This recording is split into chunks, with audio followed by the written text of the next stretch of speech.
You're listening to The Implanted Word with Pastor Bill Gim of Grace Church in Amarillo, Texas. The Implanted Word, your word in me. But when he falls, all the king's horses and all of the king's men cannot put Humpty Dumpty back together again. And Jesus showed up and said, hey, I want to save you out of that. Now, I care about politics, I care about the economy, I care about my bank account, but I don't live for it.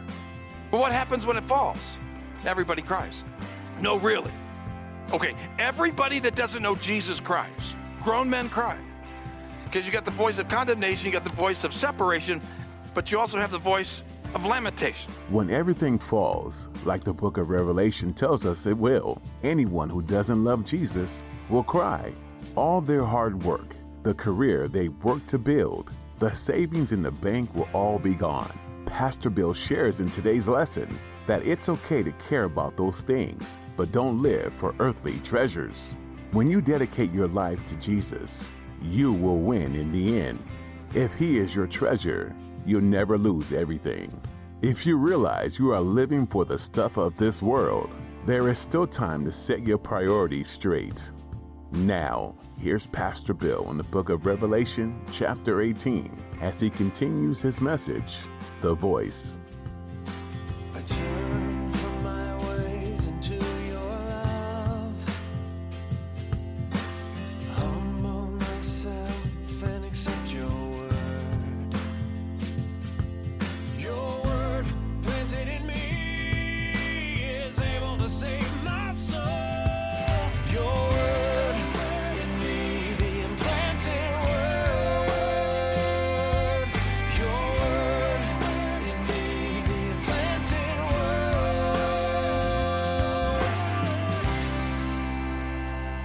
My car looked just like that. Brand new on the showroom floor. And I'm living in a trailer worth $600. You know what I had to do? I had to do that deal that you do when you tell your wife how this is going to be an investment. I still remember in the trailer talking to you because we had a 77 Ford pickup. See, you guys have never heard me talk about the 77 Ford pickup. It was brand new. But I had to tell my wife how this will be an investment. And bless her heart, she shook her head and all that kind of stuff. And she let me be an idiot and buy another girlfriend. No, that was my girlfriend. I mean, that's my wife. See, I can't even look at the picture much. I know that sounds strange. I'm just confessing idolatry to you.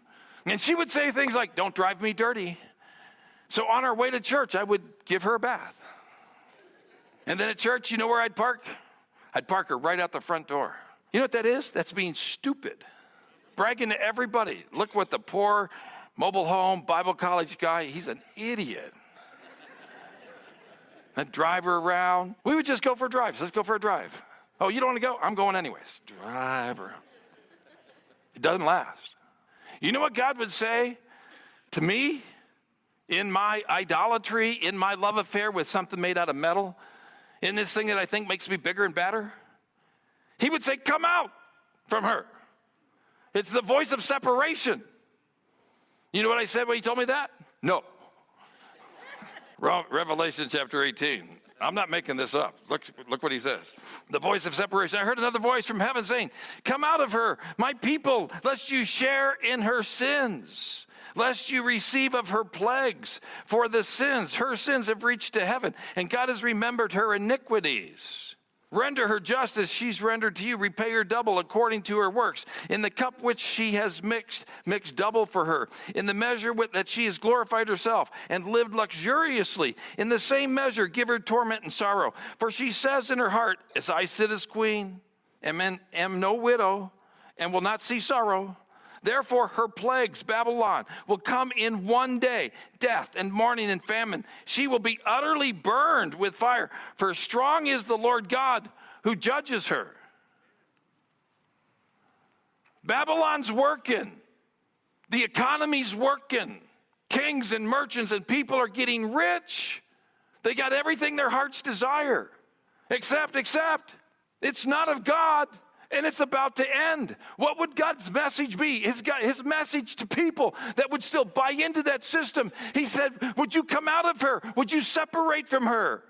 Lest you get caught in her sin. Lest you get caught in her plagues. Lest you burn in her fire. There's a point. I don't care if you go back to Israel, coming out of Egypt. If you study through the text, the scriptures, come away, come out. Don't get bound up in this world. What, God, are you trying to be mean to me? I'm not trying to be mean to you. I'm trying to save you. It's coming down. It's coming down. The system's going to come down. But it's going to get better before it crashes. There's going to be more stuff before it happens. The world will be fooled that somehow it's working. In my illustration, it would be like I can have my wife, I can have my Trans Am, and everything else I want, and still love God. And God says, no, you don't understand. It's going to crash and burn. And if you got that kind of car, what happens when you have that kind of love affair with a piece of metal? Well, I got to stop and get it washed every week before I go to church. I got to make sure it's clean. I got to make sure nothing's wrong. I got to make sure nobody else is touching it. Don't you touch my car. I'm not going to loan it to anybody because what? So right now, you'd be fair to say, Bill, you were all messed up. I was all messed up. With a very beautiful wife at 22, 23, she would just, I'm sure she prayed, Lord, would you help my husband with that car? The way there's probably a lot of wives that pray for, would you help my husband? He's taking this way too serious. A lot of husbands have said, she spends way too much time. Would you help us, Lord, to be free? Do not fear, little flock. It is your Father's good pleasure to give you the kingdom. Yeah, but what about my Trans Am? What? You know, I had a guy ask me that once.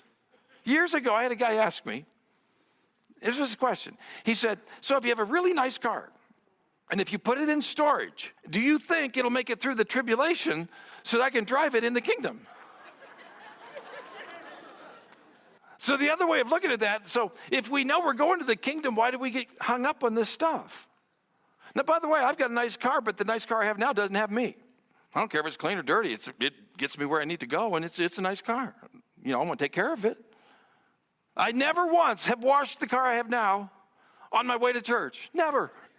What changed? No, see, I have a car, but it doesn't have me. I have a Harley Davidson. I have a really nice Harley Davidson, but I know it doesn't have me. I clean it like once a year. That's good. I ride it like maybe 300 miles a year. That's good. Why don't you get rid of it? I don't need to. It doesn't have me.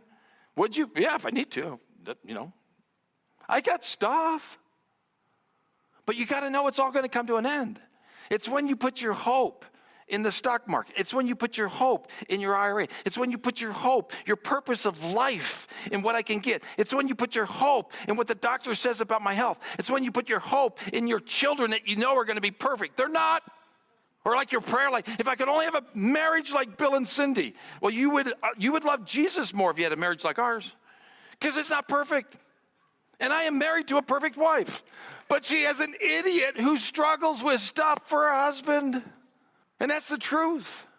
And you worry about this, you worry about that, and then you worry about things that we have no control over. I mean, big stories. The guy in North Korea, Saudi Arabia, Israel, D.C., this crazy stuff. Oh, what's going to happen? I already know what's going to happen. When you get to the end, Humpty Dumpty sat on the wall. And when the Antichrist falls, and I don't think he's around yet because I'm looking for Christ. But when he falls, all the king's horses and all the king's men cannot put Humpty Dumpty back together again. And Jesus showed up and said, hey, I want to save you out of that. Now, I care about politics. I care about the economy. I care about my bank account, but I don't live for it. But what happens when it falls? Everybody cries. No, really. Okay, everybody that doesn't know Jesus cries. Grown men cry. Because you got the voice of condemnation, you got the voice of separation, but you also have the voice of lamentation. Notice verse 9. The kings of the earth, the voice of lamentation starts with the kings of the earth who committed fornication and lived luxuriously with her will weep. They're going to weep and lament for her when they see the smoke of her burning. Stand at a distance for fear of her torment, saying, alas, alas, the great city Babylon, that mighty city, for in 1 hour your judgment has come. All the kings of the earth are in lamentation. They're wailing with a great cry of lamentation. Verse 11, not just the kings of the earth, but the merchants of the earth. Can I hear you say merchants of the earth? You say, who's the merchants of the earth? Everybody. You say, how could this ever happen? Real easy. Right here, it's on my cell phone. What do you want? It'll be at my door in 2 days. What do you want? Sometimes I find the stuff that shows up at my door came out of China. How'd you do that? How'd you do that? What do you want? The world's already tied together. I'm just saying, everything's in place. Everything's in place. So what do you want? Because all the merchants getting rich off of all the stuff that's going on, when you get to Babylon, comes down. Guess what? All the kings of the earth, they wail like a bunch of crying kids. And then all the merchants that were making all the money off all the stuff, they're wailing. And notice what it says. All the merchants of the earth will weep and mourn over her, for no one buys their merchandise anymore. Merchandise of, look at gold, silver, precious stones, pearls, fine linen, purple silk, scarlet, every kind of citron wood, every kind of object of ivory, every kind of object of the most precious wood, bronze, iron, marble, synonym, incense, frankincense, wine and oil, fine flour, wheat, cattle, sheep, horses, Harley Davidsons, chariots, and okay, Harley Davidsons wasn't in there. Just seeing if you're listening. The bodies of sold men, they got slaves everywhere. Human trafficking, like you cannot imagine. And way back in the day, you could look at the city of Rome, and all of this would fit. Today, it's bigger than Rome. It's bigger. It's bigger. To all the kings of the earth and all the merchants of the earth, they weep. The fruit that your soul longed for has gone from you, and all the things that which are rich and splendid, they're all gone from you, and you shall find them no more at all.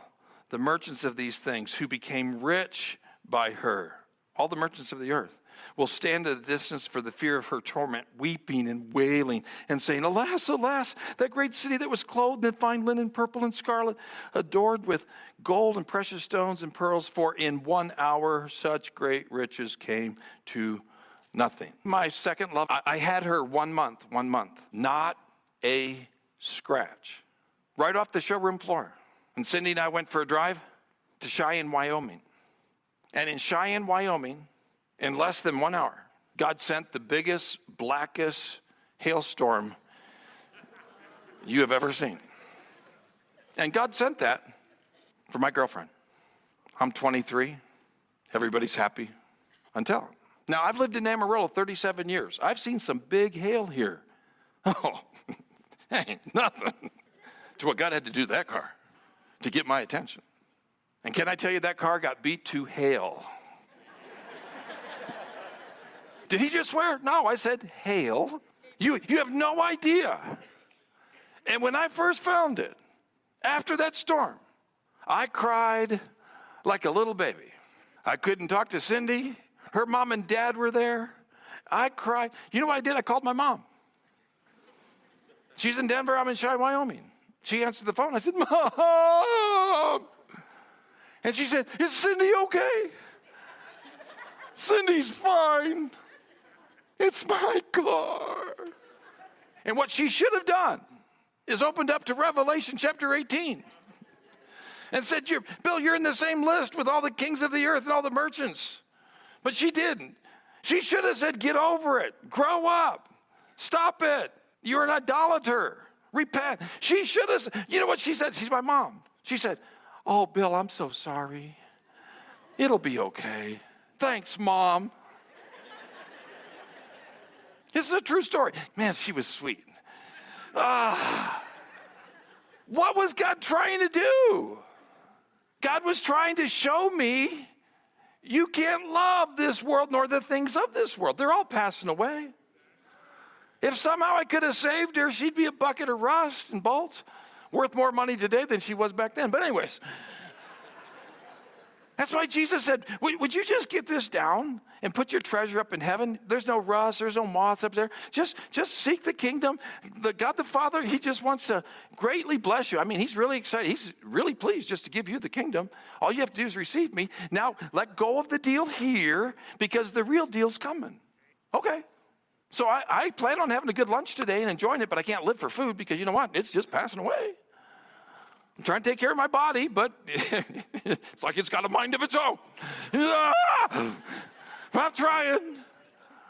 And I try to be a good steward with my wallet and my checks and all that. I am, but it really comes down to either what Jesus said is true and what this book says is true, or you're just going to be going to the car wash all the time trying to keep clean whatever it is.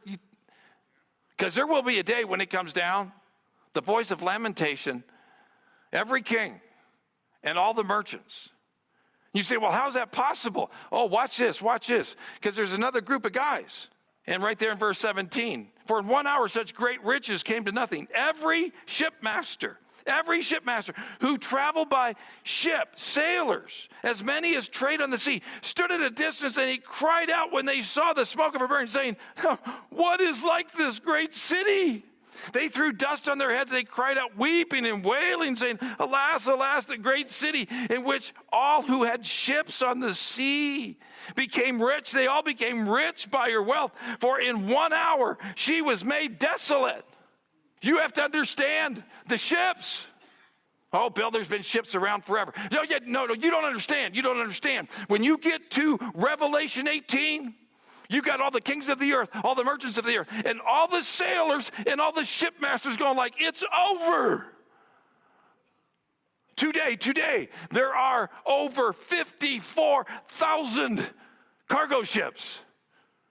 Merchant ships, 54,000. And you know what they're doing? They're going back and forth. Oh, and today, you can't believe how big these ships are. On that ship, 18,000 containers. On that ship. If it pulls into LA, okay, it takes them 3 to 5 days to unload it and then load it. And then off it goes. And somewhere, somebody behind something is figuring out how to get all that stuff over there, over here, our stuff over there. And it's all being coordinated. Why? So that in 2 days you can have anything you want. That's not hypothetical. That's reality. I remember when I got married, right before I got married, I was working at Samsonite. This is before the Trans Am. And I saw my first microwave oven. I'd heard about these things, but I'd never seen one before. And my first microwave oven. It's amazing. I mean, I was in the break room, and these people would go up and put stuff in there, and it'd explode because nobody knew how to run it right, But anyway, it was big and had all this stuff hummed, but sure enough, it worked. I thought, that's amazing. And then shortly after, they started becoming available that if you had enough money, you could get a microwave oven. Well, how much? They're like $1,500, and they're big as a refrigerator. And so, but then over time, did you know you can go to Walmart and get one for $29? $29. How did we do that? Those big ships. Who's getting rich? Well, all the merchants are getting rich because they're not selling like 100 microwave ovens. They're selling millions of them. Well, how'd they make any money off your $6 shirt? They're selling millions of them. Well, how'd they do that? Somehow they're all in communication with each other and they know which way to save. Every dime from that ship to where it shows up, you got 5 days to turn it around and turn it around and turn it around. And any way you look at it, it's working. Where'd they find it? Cheap labor somewhere. They got here so we could buy it for $5. Do you know what kind of prophet I would be if I could go back into the 70s when they were talking about gas wars? I remember gas when it was 14 cents a gallon. It's only this high, but I remember it. I remember the gas wars in the 70s. And then I remember when they told, man, it's going to be like $10, $12 a gallon. You know what they forgot to factor into all that? Big ships. It wasn't that long ago, gas was $4 a gallon in Amarillo. I saw it for $1.97 the other day. How can it be going down? Something must be working. You need to know Babylon works. And I'm not complaining. I like $5 shirts. I like all the socks that Cindy doesn't have to swear at any of them. But that same system will make kings of the earth, merchants of the earth, and all the shipmasters and sailors weep because she's coming down. She is. Hey, Bill, what should we do? Wear your socks, enjoy them, but realize it's part of a system that's going to come down. Don't fall in love with your socks. That would be a new one. I have not found a sock person. Although I find clothing people and car people and beauty people. It's where health becomes like a god. Or food can become a god. And Jesus just says, hey, don't worry about it. Do not fear, little flock. It's your Father's good pleasure to give you all the socks in the kingdom. To give you all the microwaves in the kingdom. To give you all the chariots made out of fire in the kingdom. Yes. There is a celebration. Last point. You have a voice of condemnation. You have a voice of separation. A voice of lamentation. But there's a voice of celebration. Verse 20. Rejoice over her, O heaven. Rejoice over Babylon when she falls, O heaven, and you holy apostles and prophets, for God has avenged you on her. Then a mighty angel took up a stone like a great millstone and threw it into the sea, saying, thus with violence the great city Babylon shall be thrown down, shall not be found any more. The sound of harpists, musicians, flutists, trumpeters shall not be heard in you anymore. No craftsman of any craft shall be found in you anymore. The sound of a millstone shall not be heard in you anymore. The light of the lamp shall not shine in you anymore. The voice of a bridegroom and bride shall not be heard in you anymore.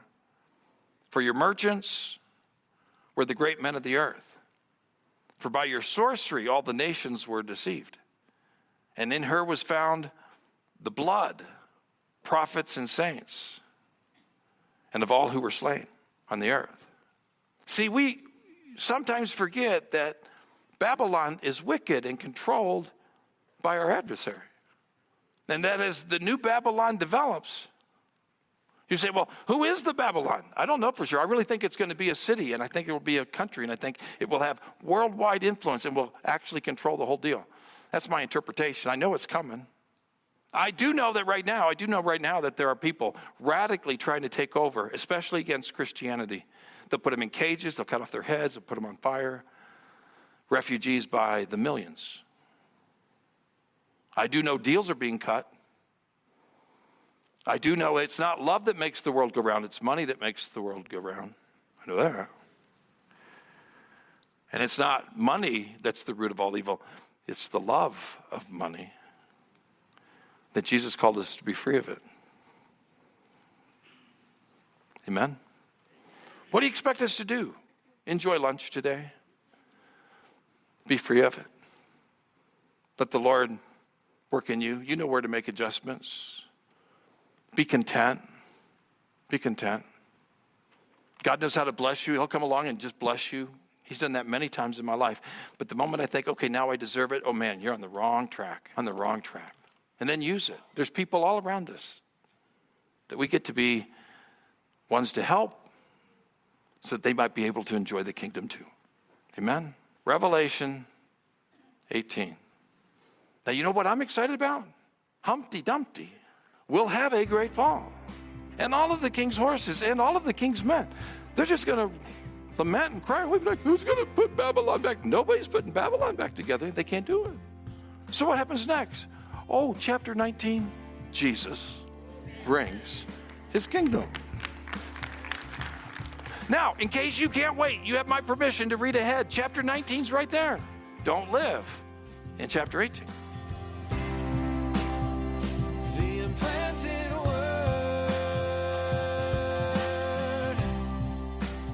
We're so glad you tuned in today to The Implanted Word with Pastor Bill Gim. We'll continue to learn more from the book of Revelation next time. But for now, rest in this truth. As long as you have put your faith and hope in Jesus, you have nothing to fear. To hear this message again or to hear additional teachings, visit our website, theimplantedword.com. You'll find our audio library under the broadcast tab. If you have an Apple or Android device, you can download our mobile app to take the Implanted Word with you on the go. If you live in or near the Amarillo area, we would love to have you join us in person for our weekly worship services. We meet Sundays at 9 and 11 a.m. and again on Wednesday nights at 7 p.m. The Implanted Word is a ministry of Grace Church, and everyone is welcome just as they are. That includes you. You can find out more about us by clicking the Grace Church link at theimplanted.word.com. We also like to invite you to be a part of what we're doing here at The Implanted Word. Each edition of this program you listen to is made possible by the donations of our listeners. We'd like to offer you the chance to donate as well. We've set up a secure link at theimplanted.word.com. All you have to do is click the Donate tab. All donations given are greatly appreciated and will go directly to sharing the gospel message through programs like this. Thanks for your prayerful considerations and thanks for tuning in. Join Pastor Bill next time as we learn more from the book of Revelation right here on The Implanted Word.